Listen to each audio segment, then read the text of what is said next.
할렐루야. 스위스 알프스 산맥에는 물이 풍부합니다. 그래서 그 알프스 산맥 기슭에는 양을 키우는 목자들이 참 많습니다. 그런데 그곳에 양을 치는 목자들에게는 전통적으로 내려오는 이 습관이 있었습니다.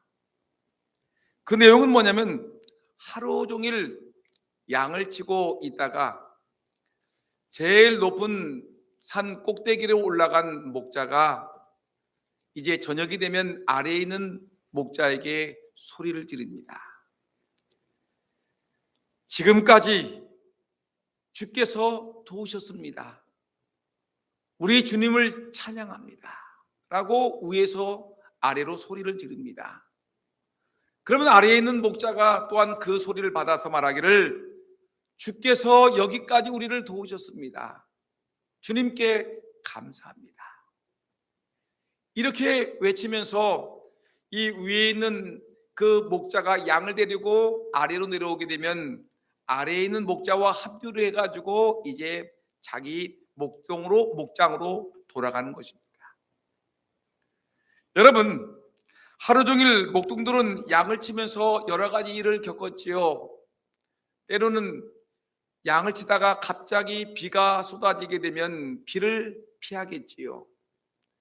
때로는 이리가 맹수들이 달려들게 되면 온종일 이리떼들과 맹수들과 싸우는 일을 하겠지요. 때로는 한가합니다. 그래서 그때는 낮잠을 즐기기도 하고 피리를 불면서 하루를 보내기도 할 것입니다. 여러분, 그런데 그 일을 다 마치고 내려올 때는 어느 때와 마찬가지로 주께서 여기까지 우리를 도우셨습니다. 하나님을 찬양하고 하나님께 감사하면서 그 하루를 마무리한다는 것입니다.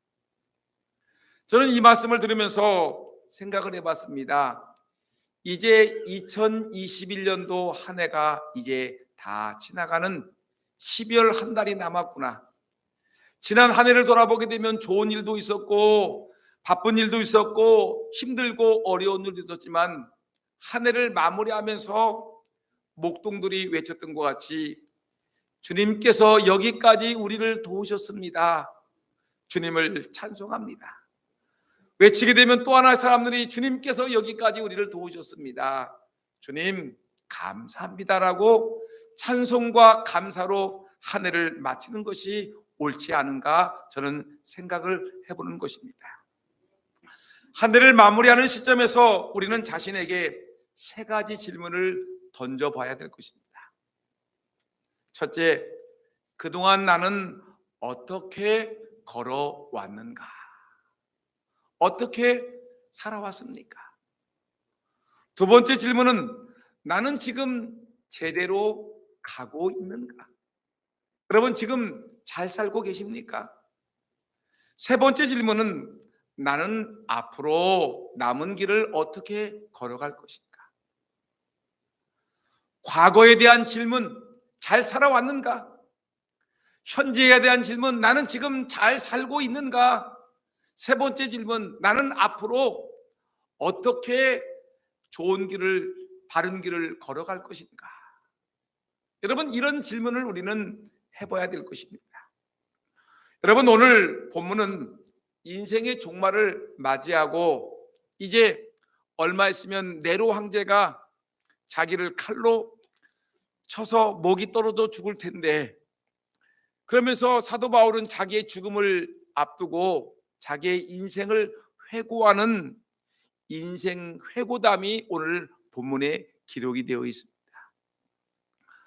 우리는 본문을 통해서 사도 바울의 이 세 가지 질문을 생각해 보는 것입니다. 사도 바울은 생각해 봅니다. 내 인생은 그동안 어떻게 걸어왔는가? 지금 나는 어떤 위치에 있는가? 그리고 나는 앞으로 어떤 삶이 내 앞에 펼쳐질 것인가? 사도 바울은 이 본문에서 이것을 얘기하고 있는 것입니다.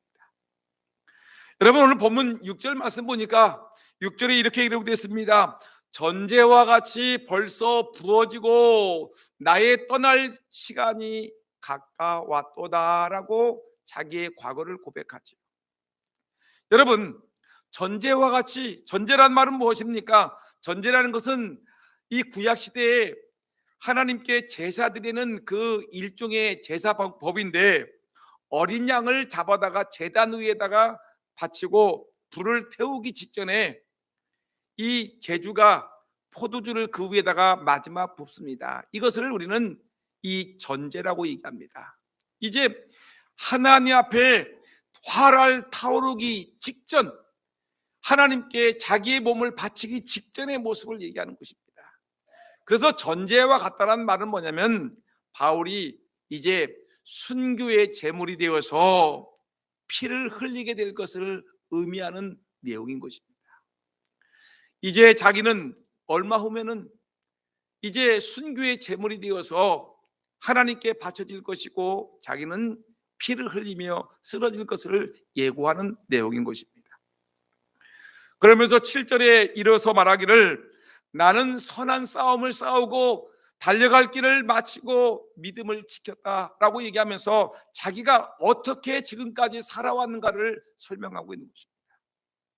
사도 바울의 인생을 세 마디로 요약하게 되면, 나는 선한 싸움을 싸웠습니다.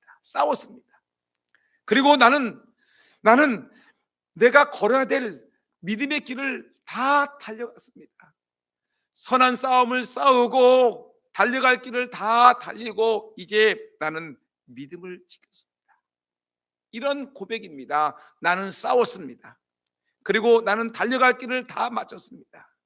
그리고 나는 끝까지 내 믿음을 지켰습니다. 여러분, 이런 아름다운 삶의 고백을 하는 것입니다. 그러면서 자기는 오직 예수 그리스도, 믿음의 주요 온전케 하시는 예수 그리스도만 바라보며 살았다라고 고백을 하면서, 그런 이렇게 자기의 인생을 돌아보면서 뭐라고 얘기를 하냐면, 자신과 함께 믿음 생활했던 동역했던 동역자들의 삶을 한 사람 한 사람 이름을 불러가면서 그들의 삶을 얘기하는 것입니다. 바울이 꼽고 있는 본문에 나와 있는 몇 사람이 있습니다. 믿음의 길을 함께 걸어갔던 사람들의 유형을, 오늘 세 가지 유형을 찾아서 우리는 어떻게 믿음 생활 해야 될 것인가, 어떻게 주를 위해서 살아갈 것인가를 오늘 말씀을 통해 여러분 살펴보면서 함께 은혜 받는 저와 여러분 모두가 되기를 예수님의 이름으로 축복합니다. 여러분, 믿음의 길을 달려가는 사람들의 유형을 보게 되면 가장 첫 번째 유형이 어떤 유형이냐면, 믿음의 길을 잘 달리다가 어려운 일 만나자 세상으로 되돌아가려는 그런 불쌍한 사람들이 있다는 것입니다. 여러분, 사도 바울은 혼자 일을 한 것이 아니라 자기와 함께하는 동역자들과 함께 세계 선교를 떠났던 것입니다. 여러분, 근데 그 선교를 떠나는 중에 어떤 사람이 있었냐면, 오늘 본문 말씀이니까 데마라는 사람이 있었습니다. 오늘 10절 말씀 한번 읽어볼까요? 10절 말씀 다 같이 시작. 데마는 이 세상을 사랑하여 나를 버리고 데살로니가로 갔고, 그리스계는 갈라디아로, 디도는 달마디아로 갔고 라고 회상을 하고 있습니다. 여러분, 사람은 만났다가 헤어지는 거죠. 이것을 우리는 이 사자성어로 회자 정리라고 얘기를 합니다. 사람은 한 번 만났다가 언젠가는 헤어지는 것입니다. 남편과 아내로 만났다가 언젠가는 헤어지게 되는 것이고, 부모와 자녀로 만났다가 언젠가는 이 땅에서 헤어지는 것이고, 친구도 언젠가는 만났다가 언젠가는 헤어지는 거, 인생의 이치가 사람은 만났다가 헤어지는 것입니다. 근데 우리가 만나는 것은 좋은데 헤어지는 것이 매우 중요한 것입니다. 어떻게 헤어질 것인가 생각을 해봐야 되는 것입니다. 근데 지금 사도 바울은 감옥 속에 이제 갇혀 있고, 이제 며칠 후면은 자기 목이 떨어지는 순간이 이르게 됐는데, 근데 자기 주변에 있던 사람들이 하나씩 하나씩 자기를 떠나가는데 그리스게는 갈라디아로 목회하러 갔고 디도는 달마디아로 목회의 길을 갔다. 좋은 길로 갔지요. 근데 이 데마라는 사람이 문제가 되는 것입니다. 데마라는 사람은 어떤 길을 걸었냐면 이 사람은 믿음의 길을 버리고 이제 세상으로 갔는데 10절 말씀 보니까 말하기를 데마는 이 세상을 사랑했다. 믿음 없는 저 불신의 세계를 사랑했다는 겁니다. 기독교회를 사랑하지 아니하고 세상을 사랑하여 나를 버리고 이 사도 바울과 함께 믿음의 동역자의 길을 버리고 이제 데살로니가 세상을 향하여 그는 떠났다라고 말하는 안타까움이 젖어 있는 것입니다.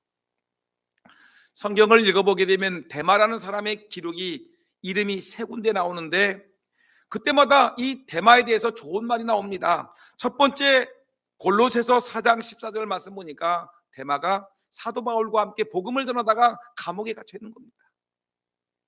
감옥 속에서 사도 바울을 돕고 있어요. 아주 좋은 일이죠.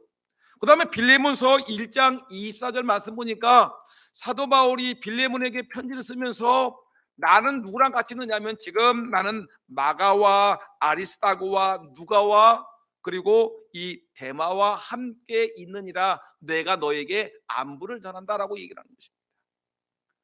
여러분 데마가 여러분 복음을 전하는 그 사역에 있어서 아주 열심을 다하고 있는 감옥에도 같이 가고 복음을 전하러 같이 가고 늘 함께 하였던 이 데마의 모습을 보이고 있습니다. 열심히 신앙생활을 잘하고 있는 것입니다. 그런데가 문제지요. 그런데 사도 바울이 쓴 책 중에 제일 마지막에 쓴 책이 뭐냐면 디모데후서인데 디모데후서는 이 사도 바울이 죽기 직전에 마지막 기록된 책이 디모데후서라는 책인데 디모데후서 그 4장 마지막에 보면 오늘 본문이 나오는 것입니다. 오늘 본문의 내용이 너무나 가슴 아프지요. 데마는 이 세상을 사랑하여 나를 버리고 데살로니가로 갔다라고 얘기하는 것입니다. 그렇게 오랫동안 믿음 생활했던 데마, 오랫동안 고난을 함께 겪으면서 복음을 전했던 데마, 열심히 교회를 세우고 사람들을 세우고 복음을 예수의 복음을 전하던 데마, 종이 울리니까 제가 헷갈렸습니다. 근데 바울을 떠나서 이제 데살로니가를 갔다는 것입니다. 그 이유는 이 세상을 사랑하여 좀 꺼주세요. 누가 켰나 모르겠는데 설교를 한참 하다가 이 벨 울리면 제가 완전히 헤매고 있습니다. 잘 꺼지지도 않아요. 네, 다시 합니다. 데마가 바울을 떠났습니다. 세상을 사랑하여 떠났습니다. 안타깝지요? 얼마나 안타깝습니까? 함께 신앙생활 잘 하다가 어려운 일 만나니까 이제 바울이 이제 마지막 옥중에 갇혀서 이제 바울이 죽기 직전에 이 데마라는 사람이 생각을 했습니다. 나와 함께 신앙생활을 그렇게 열심히 했던 나의 신앙의 선배인 바울이 죽으면 나는 어떻게 될 것일까? 나에게도 엄청난 고난이 오고 나에게 엄청난 보복이 오겠지. 나도 더 이상 살아갈 수 없을 만큼 고통이 오겠지 하면서 그는 사도 바울과 모든 삶을 절교를 하고 이제는 나는 세상을 향하여 나는 가겠습니다 하고 사도 바울을 버리고 데살로니가로 갔다는 것입니다. 믿음을 버렸다는 것입니다. 더 이상 믿음 생활을 하지 못하고 끝까지 고난을 견디지 못하고 참아내지 못하고 믿음의 길에서 세상으로 돌이키는 사람을 데마와 같은 사람이라고 말하는 것입니다. 여러분 교회의 역사를 보게 되면 환난을 당할 때 그 환난을 끝까지 견디지 못하고 견디다가 결국은 믿음을 저버리고 신앙을 배신하는 예수님을 배신하는 배반자들이 얼마나 많이 있습니까? 여러분 안타까운 일 아닙니까? 여러분, 우리 교회의 역사를 바라보세요. 우리 교회가 좋을 때는 많은 사람들이 몰려들지만 교회가 조금 어려운 일 만나게 되면 사람들은 투덜투덜 원망 불평하면서 정든 교회, 눈물 뿌리며 기도했던, 헌신했던, 충성했던 교회를 떠나는 사람들이 얼마나 많이 있습니까? 여러분, 안타까운 일입니다. 대만을 보십시오. 그동안 사도 바울과 함께 눈물 뿌리며 복음 사역을 감당하다가 어려운 일 만나고 힘든 일 만나다가 끝까지 견디지 못하고 중간에 낙오되고 있는 이 사도, 이 대마의 모습을 바라보면서 우리는 안타까움을 금할 수가 없는 것입니다. 대마는 더 이상 이 고난을 헤쳐나갈 용기를 잃어버렸습니다. 안전하고 편안하고 안락한 세상을 택하고 그는 세상을 향해서 돌아가고 말았습니다. 여러분, 성경은 이렇게 말하고 있습니다. 잠언 25장 4절 말씀 보니까 은에서 찌꺼기를 제하라, 그리하면 장색에 쓸만한 그릇이 나올 것이다 라고 얘기했습니다. 여기서 은이라는 것은 무엇입니까? 우리 신앙의 성도들의 모습을 얘기합니다. 찌꺼기를 제거하라, 우리의 죄악들을 얘기합니다. 우리의 허물을 얘기합니다. 여러분, 근데 우리가 하나님 앞에 귀하게 쓰일 만한 은과 같은 귀금속이 되기 위해서는 여러분, 우리 안에 있는 찌꺼기가 있습니다. 죄악이 있습니다. 허물이 있습니다. 문제가 있습니다. 고난이 있습니다. 이것들을 여러분 용광로 속에 다 집어던지고 여러분 이 용광로 속에 더러운 것들 다 태워버리고 여러분 우리가 이겨내야 되는 것입니다. 용광로는 고난을 상징하는 것입니다. 여러분, 우리에게 고난이 올지라도 이 고난을 이겨내는 것이 우리에게는 매우 중요한 것입니다.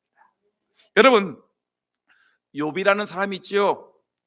욥이라는 사람은 여러분 알다시피 아시아에서 동방에서 제일 큰 부자였습니다. 삼성 이재용 회장보다 더 큰 부자가 누구냐면 욥이라는 사람입니다. 동방의 부자였어요. 근데 동방의 부자인 욥이 하루는 소식이 들려오는데, 보고가 오는데, 주인님, 지금 이 강도떼들이 몰려와서 욥의 재산을 다 빼앗아가려고 말았습니다. 재산이 다 날아갔습니다. 재산을 잃어버리는 고난을 당했습니다. 그리고 조금 있으니까 또 다른 종이 와가지고 주인님 큰일 났습니다.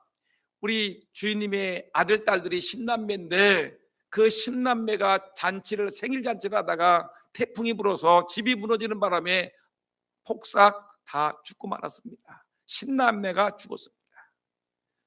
근데 조금 있으니까 자기의 몸이 병들기 시작합니다. 온 머리 끝에부터 발 아래 발등까지 온 몸에 악창이 났습니다. 너무너무 간지러워서 벽돌 쪼갈 가지고 벅벅 긁어야지만이 겨우 진정할 정도로 온몸에 악창이 났습니다. 여러분, 얼마나 힘들겠습니까? 재산도 잃어버리는 고난, 자기 아들 딸들이 다 죽어버리는 고난, 자기의 몸이 병들어 고통당하는 고난, 더군다나 자기의 아내가 있는데 그 아내가 당신 이렇게 사느니 차라리 죽어버려라, 당신을 이렇게 만든 하나님을 저주하고 죽어버려라고 이 아내가 남편을 저주하고 떠나버렸습니다.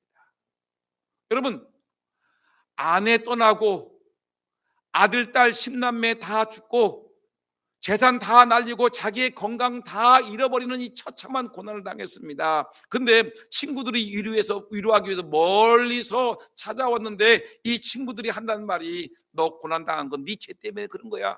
아주 위로하러 온 친구가 아니라 자기 마음을 너무너무 괴롭히고 너무 아프게 하는 것입니다.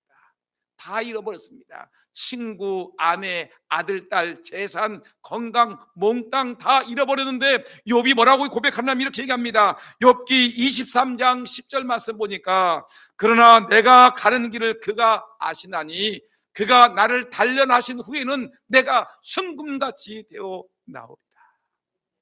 여러분, 재산을 다 날렸어도 여러분, 이것은 나를 훈련시키는 하나님의 도구입니다. 여러분, 아들, 딸들이 아픔을 당하고 내가 몸이 건강을 잃어버리고 내 친구들이 나에게 쑥덕거리고 내 아내가 나를 향해서 손가락질을 하도 이 모든 것은 나를 훈련하는 하나의 훈련 방법이고요, 단련하신 후에는 나를 순금같이 정금같이 나를 사용한다는 하나님의 음성인 것입니다. 여러분, 고난이 와도 떠나지 마세요. 여러분, 아픔이 와도 예수 그리스도의 십자가의 길을 여러분 버리지 마세요. 내 몸이 병들어도, 누군가가 나에게 손가락질하는 아픔이 와도 내가 믿고 있는 예수 그리스도, 나의 주요 나의 하나님이신 그 예수 그리스도를 버리지 않는, 끝까지 주님을 따라가는 주의 백성들이 다 되기를 예수님의 이름으로 축원합니다. 여러분, 예수 믿으러 나왔는데 내 머리가 아프다고? 야, 교회 못 나오겠다. 여러분, 아닙니다. 마귀의 장난입니다. 이걸 이겨야 됩니다. 내 몸이 아프다고요? 아니면 여러분, 일이, 예수를 믿었는데 일이 잘 안 된다고요? 천만의 말씀입니다. 여러분, 하나님이 그 아픔과 고난과 힘든 일을 통해서 하나님이 여러분을 더 귀한 하나님을 쓰기 위한 하나의 훈련이라는 걸 기억하고, 아픔과 고난과 힘든 일을 만나도, 손가락질을 만나도, 고난을 당해도 잘 이겨내요 영원한 하나님 나라에 들어가는 저와 여러분 모두가 다 되기를 주의 이름으로 축복합니다. 여러분, 대만은 이걸 이기지 못하고, 고난을 이기지 못하고 포기하고 세상으로 감으로 안타까운 인생이 된 것입니다. 근데 이 반면에 또 하나의 인생의 유형이 나오는데, 어떤 유형이냐면, 여러분, 시작부터 끝까지 시종일관 잘 달려간 사람이 있습니다. 처음부터 사도 바울과 함께 처음 예수를 만난 순간부터 마지막 죽는 그 순간까지 시작부터 끝까지 시종일관 믿음 생활 잘 달려간 사람이 있는데, 그 사람이 누구냐면 바로 성경은 누가라고 얘기하는 것입니다. 여러분, 11절 상반절 말씀 한번 읽어볼까요? 11절이면 시작. 누가만 나와 함께 있느니라. 누가 있다고요? 누가만 남았다고요? 누구만 남았다고요? 누가가 남았습니다. 누가. 여러분, 누가라는 사람은 어떤 사람이냐면, 누가는 유대인이 아니라 헬라인입니다. 직업은 의사입니다. 바울을 통해서 예수 그리스도를 영접하고, 그러는 사도 바울과 함께 죽기까지 사도 바울과 동행했던 인물이 누구냐면 바로 누가라는 사람입니다. 누가는 이 바울을 늘 함께, 누가는 바울과 함께 늘 함께 동역을 했는데, 여러분, 사도 바울의 그 다른 별명이 뭐냐면, 따라합시다. 움직이는 종합병원. 뭐라고요? 사도 바울의 별명이 움직이는 종합병원. 눈도 시력도 안 좋고, 머리는 대머리고, 그리고 온몸에는 전도하다가 돌에 맞아가지고 갈비뼈가 부러지고, 머리뼈가 부러지고, 다리뼈가 부러지고, 죽기 직전에 몇 번 있었습니다. 늘 뼈가 욱신욱신 쑤시고, 그리고 제대로 먹지 못해서 굶주린 일이 얼마나 많습니까? 그래서 몸이 약합니다. 움직이는 종합병원이에요. 그러니까 이 사도 바울의 사역을 돕기 위해서 의사는 자기의 의사의 직업을 다 던져버리고 사도 바울과 함께 사도 바울을 보필하기 위해서 자기의 평생의 삶을, 목숨을 거는 것입니다.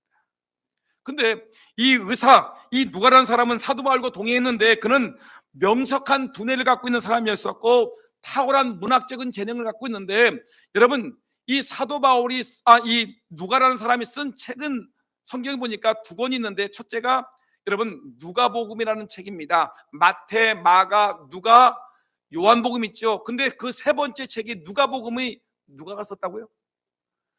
누가복음을 누가 썼을까요? 1번 예수님, 2번 누가가 썼을까요? 누가가 썼습니다.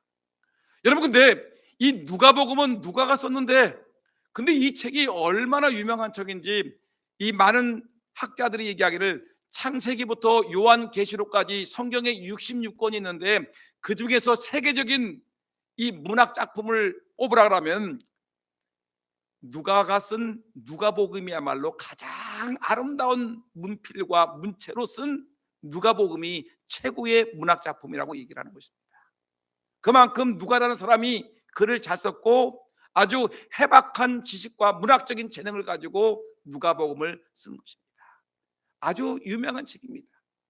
근데 사도 바울은 이 누가라는 사람은 누가복음만 쓴 것이 아니라 또 초대 기독교의 역사를 아주 잘 정리해 가지고 교회가 어떻게 태어났는가, 그리고 어떻게 활동했는가, 교회가 어떻게 복음을 전했는가, 그리고 초대교회 인물들은 도대체 어떤 인물이었는가를 자세하게 기록했는데 그 책이 사도행전입니다.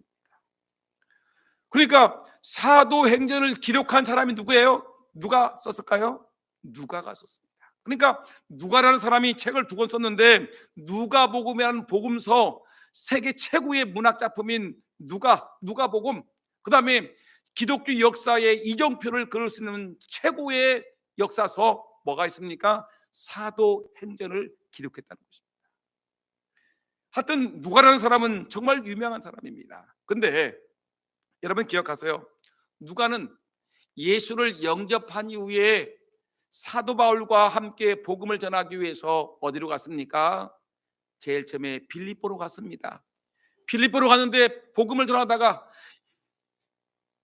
귀신 들린 사람이 있어요. 귀신 들려가지고 그 귀신을 가지고 점을 쳐먹는 사람이 있었는데 사도 바울이 예수 이름으로 명하노니 귀신아 물러가라 하고 외쳤더니 귀신이 물러가는 겁니다. 그랬더니 그 여인이 점치는 그 신기가 사라져 버리니까 어떻게 됩니까? 평범한 여인으로 제정신으로 돌아와서 정상적인 생활을 하게 되었습니다. 그런데 그 여인을 이용해 가지고, 점치는 귀신을 이용해 가지고 밥 먹으러 먹던 그 남자가 경찰서에다 고발을 했습니다. 바울이라는 사람과 그 일행들이 우리가 이제까지 들어보지도 못했던 이상한 얘기를 하다가 저 여인이 저렇게 됐다, 그러니까 저 사람들을 체포하라. 그랬더니 경찰들이 와가지고 바울과 실라와 누가를 얼마나 두드려 팼는지 거의 기절할 정도로 갔다가 그 사람들 갖다가 어떻게 합니까? 빌립보 감옥에다 쳐넣는 것입니다. 여러분 얼마나 억울합니까? 병든 사람, 귀신 들린 사람 고쳐줬는데 들어오는 것은 두들겨 맞는 겁니다. 그럼에도 불구하고 누가라는 사람은 도망가지 않았습니다. 감옥에도 따라갔습니다. 데살로니가도 갔고, 베레아도 갔고, 아덴도 갔고, 고린도도 갔고, 예베소도 갔고, 예루살렘에서 사도 바울이 두들겨 맞는 그 순간도 있었고요, 감옥 속에도 있었고요, 사도 바울이 목이 떨어져 죽는 그 순간에도 이 누가는 끝까지 사도 바울을 버리지 아니하고 예수 그리스도를 믿는 믿음 안에서 살았던 것입니다. 여러분 죽기까지, 예수를 믿는 그 순간부터 자기의 목숨이 떨어지는 그 순간까지 믿음 버리지 아니하고 끝까지 시종일관 주를 향해 믿음을 바라보며 살아갔던 하나님의 사람 누가라는 사람이 너무나 아름답지 않습니까?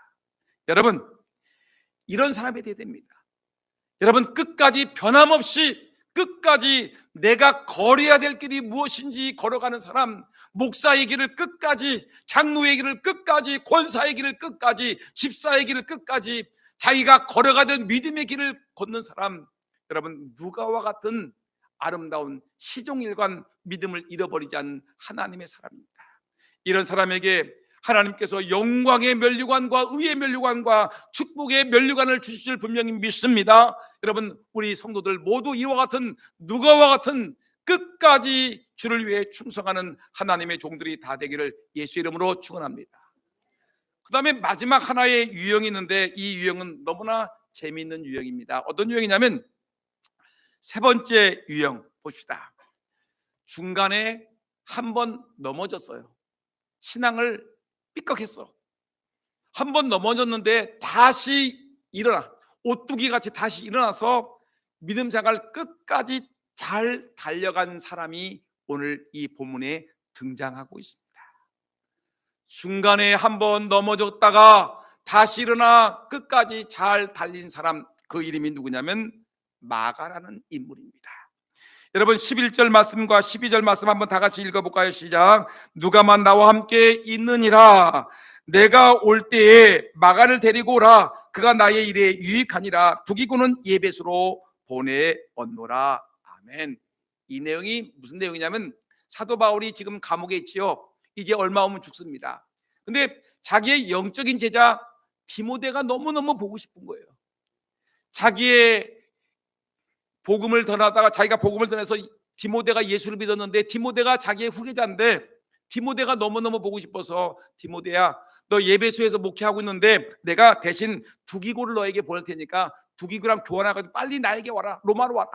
지금 예배소에 있는 터키 예배소에 있는 이 디모데에게 빨리 내가 죽을 노마 감옥에 있는데 빨리 와라.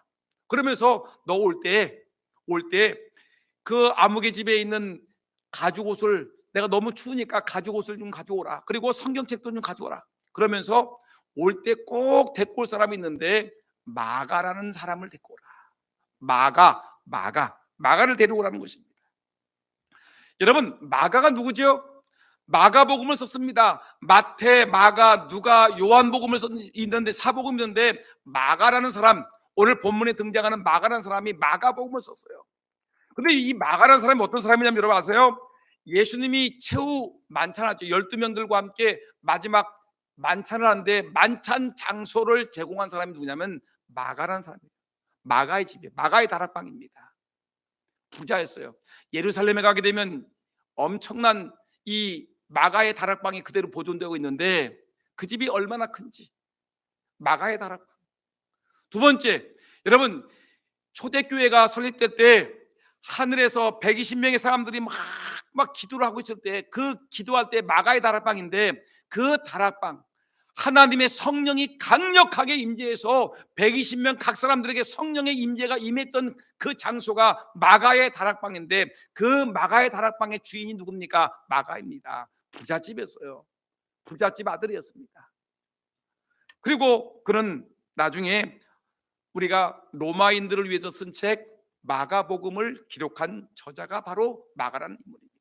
대단한 인물이죠. 근데 이 대단한 인물이었는데 근데 젊어서는 문제가 있는 사람이었습니다. 어떤 사람이냐면 이 사람이 예수를 믿었어요. 예수를 믿었는데 이 바울과 마가가 처음 만나는 것은 바울이 바나바와 함께 1차 선교 여행을 떠나는데 이 바나바가 누구냐면 이 바나바와 마가는 삼촌과 조카 사이입니다. 그래서 바나바가 자기 조카 마가를 데리고 갑니다. 마가가 얘기합니다. 삼촌이 세계 선교 여행을 떠나는데 외국으로 가서 복음을 전하는데 젊은 내가 동행하겠습니다. 제가 무거운 짐을 들어주겠습니다. 가지고 마가가 따라갔습니다. 선교 여행을 따라간 겁니다. 근데 여러분 선교 여행이라는 거 여행도 힘든데 선교 여행이라는 것은 아무래도 무거운 짐을 잔뜩 짊어지고 여러분 지금같이 비행기를 타고 차를 타고 가는 것이 아니라 걸어서 또 그 엄청난 배를 타고 그 그 풍랑이 치는 배를 타고 여러분 복음 전하러 가는 것이 쉬운 일이 아니지 않습니까?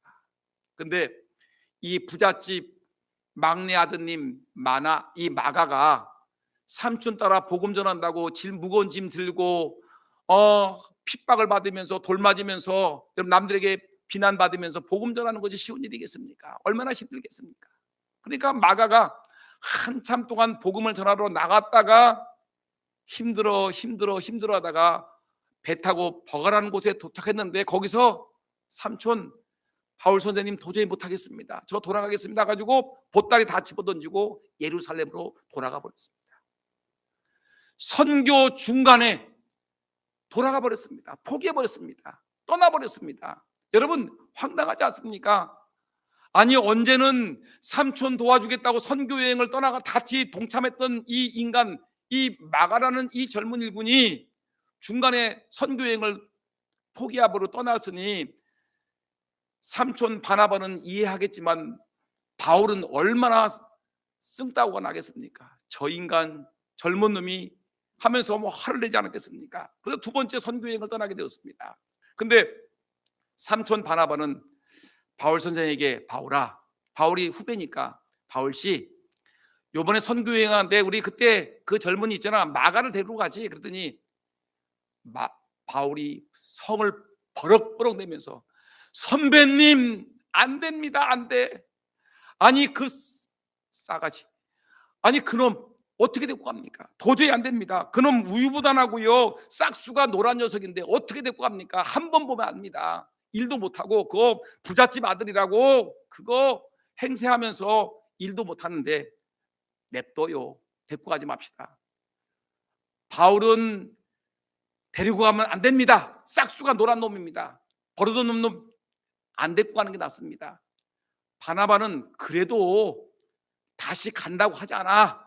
데리고 갑시다. 바나바는 데리고 가자. 바울은 마가라는 놈은 도저히 같이 할 수 없다. 못 데리고 갑니다. 이런 놈은 한 번 실패한 놈은 또다시 실패합니다. 안 데리고 갑니다. 그래가지고 바나바와 바울이 엄청나게 싸워서 선교팀이 갈라지게 되었어요. 바울은 실라를 데리고 선교하러 가고 바나바는 마가를 데리고 선교하러 구브로로 갔다고 성경은 얘기하고 있습니다. 누구 때문에 싸웠어요? 마가 때문에 싸웠습니다.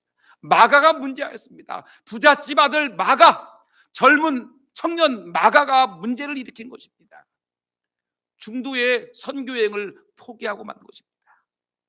그런데 여러분, 성경을 보니까 마가가 이렇게 중도에 포기한 인생이 아닙니다. 나중에 이 마가가 누구의 도움을 받았냐면 삼촌 바나바의 도움을 받고 나중에 뭐가 되냐면 예수님의 수제자 베드로의 수제자가 됩니다. 그래가지고 베드로는 어부 출신이기 때문에 어학이 딸리니까 실력이 없으니까 베드로가 로마에 가가지고 복음을 전하는데 베드로는 유대말 히브리 말밖에 못하니까 베드로가 설교를 합니다. 로마 사람들에게 예수를 믿으세요. 예수 믿으면 구원이 있습니다. 예수 믿으면 천국 갑니다. 고난을 이기세요라고 설교를 하게 되면 그 옆에 마가가 딱 붙어가지고, 마가는 젊은 사람이기 때문에 이 로마어를 얼마든지 할 수 있기 때문에 그는 로마말로 로마 사람들에게 사도 바울이 설교하게 되면 번역을 하고 통역을 합니다. 예수 믿으세요. 예수 믿으면 구원 받습니다. 예수 믿으면 천국 갈 수 있습니다. 우리의 모든 고난을 이기세요 라고 하면서 베드로가 설교를 하게 되면 마가가 그 옆에서 통역을 합니다. 그런데 여러분, 이 마가복음이라는 책이 어떤 책이냐면 마가가 쓴 책인데, 이 마가복음의 내용을 가만히 음미해 보게 되면 베드로의 설교와 유사하다는 것입니다. 베드로의 사상을 마가가 받고 마가의 사상을 읽어보게 되면 베드로의 사상과 일치하다. 그래서 많은 학자들은 베드로의 영적 수지자가 마가였다라고 얘기를 하는 것입니다. 여러분, 나중에 마가가 굉장히 유익한 사람이 되었습니다. 훌륭한 영적인 인물이 되었습니다. 젊어서는 실패하고 정말 말썽꾸러기였고 문제를 일으킨 문제아이였었지만, 근데 이 사람이 마가가 영적 지도자들의 도움을 받아서 이제 성장하고 성숙하고 아름다운 일꾼으로 성장해서 여러분, 교회에 매우 유익한 사람이 된 것입니다. 그래서 나중에 바울과 화해를 하게 되었는데, 바울이 마지막 죽어가면서 죽기 직전에 유언의 내용 속에서 이렇게 얘기합니다. 디모데야, 너 속히 오너라. 올 때 마가를 데리고 오너라. 마가가 내게 매우 유익하니라. 여러분, 매우 유익하다. 마지막 사도 바울의 고백 속에서 마가를 예전에 젊었을 때는 내쳐버린 사람이었지만, 그러나 나중에는 보니까 이 마가가 나중에 보니까 훌륭한 신앙의 인물로 우뚝 서서 기독교계를 움직이는 인물이 되었다는 것입니다. 마가가 내게 유익하니라. 여러분, 혹시 여러분 지금 잘못 살고 있습니까? 하나님 앞에 잘못 살고 있어요? 믿음 생활 잘못하고 있습니까? 신앙 생활 제대로 못하고 있습니까? 하나님께 내세울 만한 것이 아무것도 없습니까? 그러면 지금부터 하셔야 되지 않겠습니까? 마가도 넘어졌습니다. 마가도 실패했습니다. 마가도 사람들에게 업신여김을 당했습니다. 저는 못된 놈이라고 얘기를 들었지만, 나중에는 그가 신앙이 회복되어서 기독교계에 매우 유익한 인물이 되었다는 것입니다. 여러분, 어떻게 사시겠습니까? 대마와 같이 고난이 오니까 세상을 향해 떠나가 버리겠습니까? 누가와 같이 죽기까지 끝까지 신앙을 지키겠습니까? 마가와 같이 한 번 실패하고 두 번 실패했지만 다시 회복되어 주님께 귀하게 쓰이는 일꾼이 되시겠습니까? 여러분, 대마와 같은 인생은 되지 마시고요, 누가와 같이 시종일관 주를 위해 충성하고, 마가와 같이 한 번 넘어졌지만 다시 일어서는, 오뚜기와 같이 일어서는 하나님의 종들, 마가와 같은 인물이 되기를 예수님의 이름으로 축원합니다.